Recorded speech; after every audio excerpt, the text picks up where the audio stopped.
போகிது நந்தலாலா. இப்ப என்ன பண்றதுன்னு தெரியல நந்தலாலா. அண்ணன் என்னண்ணே ஒரே பரபரப்பா இருக்கீங்களே. வாடா பானை தட்டு தெரியா, பொங்கல் வேற வந்துருச்சு.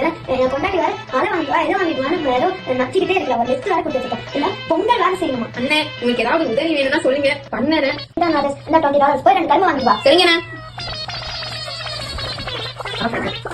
அண்ணே இந்தாங்கண்ணே நீங்க கேட்ட கரும்பு. 2 தானே கேட்டான். ஒண்ணு எங்க இருக்கு, இன்னொன்னு எங்க? அந்த கரும்பு தாங்கண்ணே இந்த கரும்பு.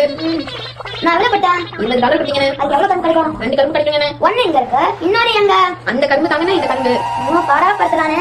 சரி பொங்கலாச்சும் செய்வோம். போய் அரிசி பருப்பு பால் வெள்ளம் எல்லாம் பட்டு வாடா. சரிங்கண்ணே. அண்ணே அண்ணே இதெல்லாம் போட்டா எப்படிண்ணே கொடுக்கும்? இறுதி மகனே என்னையா டபாக்கு ஒரு கரும்பு கொடுத்த. இப்போ வைக்கிறேன் ஆப்ப. ராஜா இங்க பக்கத்துல வந்து எட்டி பாரு இந்த பானைக்குள்ள. நான் ஊதுற ஊதுல அவன் மூஞ்சி பொங்கல் மாதிரி பொங்கணும். அண்ணா என் மூஞ்சி பொங்கல் மாதிரி பொங்கிடுச்சு.